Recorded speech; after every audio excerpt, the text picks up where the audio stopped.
Just got my hands on the Air Jordan 13 Island Green, size 9, but the box doesn't say anything about Island Green on it.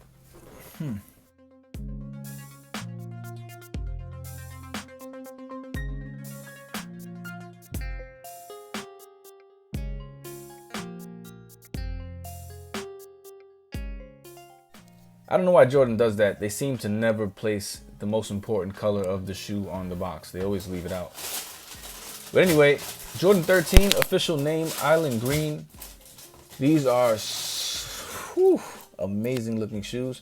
I know a lot of people don't like these. I've seen a ton of reviews and no one really appreciates these shoes. So let me be the first one to say, I love these shoes. Thank you, Jordan Brand. Say what you want about these, but you'd be lying if you said they didn't look luxury.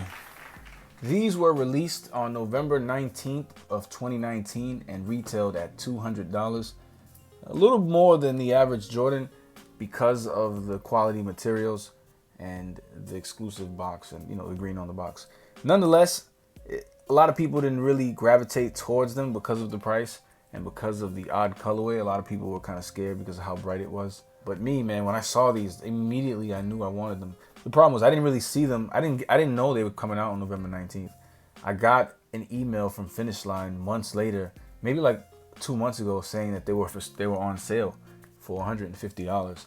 And at the time, I didn't really know if I wanted it because I was convincing myself that if I wore them, I would get the suede dirty. And so I convinced myself not to buy them. But I walked into a sneaker store a week ago and I saw them there. They didn't have my size, but when I picked them up, I was excited and I was like, these look nice. They reminded me so much of the Tiffany's, the SBs. Well, Nike and the Diamond Supply Company did a collaboration and this is what they came out with. People say Tiffany because they used the Tiffany colorway. He said that he never seen anything really with the Tiffany color except Tiffany products, and so he tried it on a t-shirt and he loved it so much that he wanted to put it on the shoe.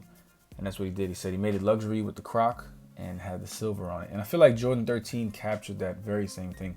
It's spot on. In fact, it's 10 times better because it's the silhouette of the 13, which is, for me, way better than the SB. No offense, I don't really like SBs or low tops.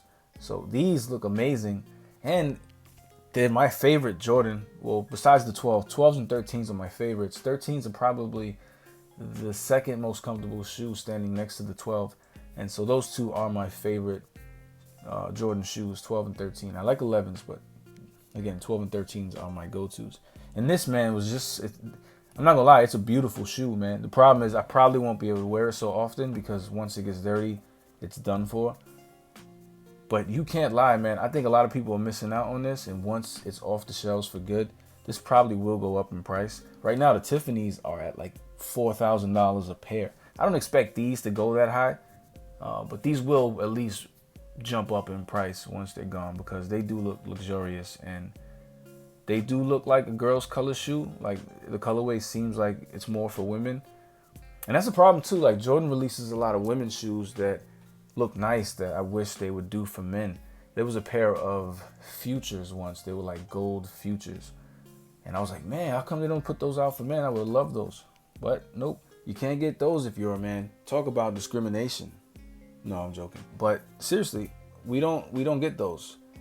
And women, they get these because they come out in grade school size. So you could buy those, I guess, if you're a chick. So all power to you. But these are nice, and that's all I wanted to say. Honestly, I just wanted to make this review to combat all the other reviews of people not appreciating it. I think it's like some people just ride the wave.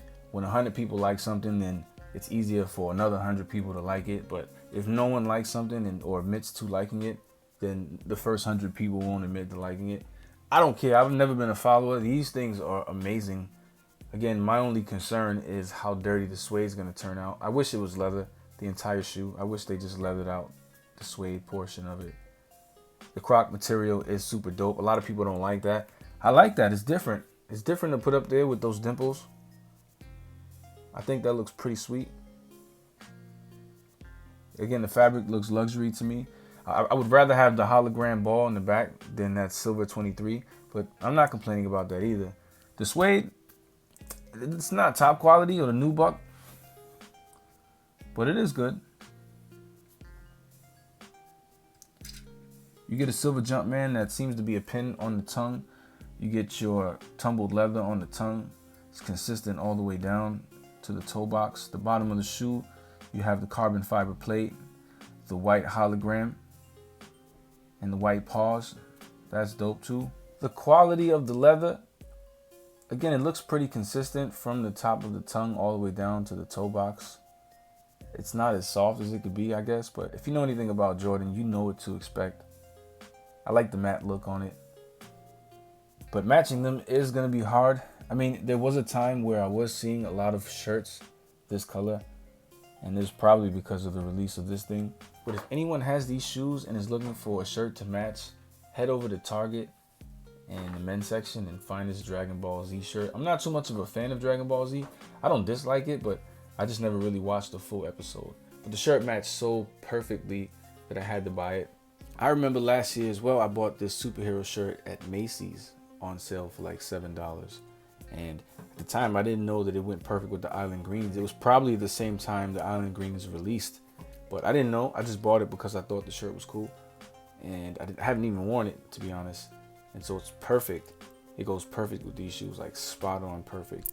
And I can't tell you to go out and get it because that was last year, but the Dragon Ball Z shirt is still up in Target. If you have these shoes and you need something to match, go get that shirt. The reason I believe the Jordan brand didn't label these shoes as Diamond Supply Company collaboration or Tiffany collaboration. One, I don't think collaboration things are really working out too well. But then again, the Travis Scotts came out recently and them shits are pretty fire. But I think because the licensing and copyright reasons, I don't think Jordan brand wanted to pay Tiffany any profit or give them a percentage of the shoe profit, because they didn't have to, right? They knew it worked already from what they did once before, and they try to take that very same formula and replicate it onto a Jordan shoe. They've done that a couple times before. For me, it's a conflicting idea because I understand Jordan's side of it, but I would be upset if I was Diamond Supply Company. For me, I'd be like, damn, they're like copying my design without giving me any profit. And that's not fair, right? But then again, Diamond Supply doesn't own this blue or the Croc idea. Like, it's not yours. You just happen to combine it. You put the idea together. I don't know how intellectual property works when it comes to fabric and clothing and designers. But I would be a little upset if I designed this shoe and then a couple years later, Nike releases a different shoe with the same colorway, but just doesn't give me any profit of it. That's a little violating. Well, anyway, for $150, I'm happy to own it at the $200 price point on release date. I don't know. I probably would have let it sit on shelves too. But because it's such a unique color, I think if I had the money, I would have bought it. I mean, it's something that I like. I like the Croc skin. I got the Kobe 9s with the snake skin on it. Like, these are my type of things. So maybe I'm just biased to how it looks. I will do an on feet, but not today. I do also have the Jordan 13 Mellows. So I'll review those and then probably do an on foot for both of them. Swap out some pants or something like that. I don't know. I know how you guys like. I'll be watching some shoe reviews. But if you like these type of videos and you want to see more reviews of shoes, custom action figures, and regular blogs and stuff like that, feel free to click the subscribe button and the notification bell twice, because that's what you got to do if you want to stay updated. And feel free to give me a like and share this around, and I'll see you in the next one. If you choose to subscribe, you the man. Yes, you. Everyone below in the comments, yes, you too. Thank you very much for showing me love. Who knew? It's ironic how we think out the box for you too, right?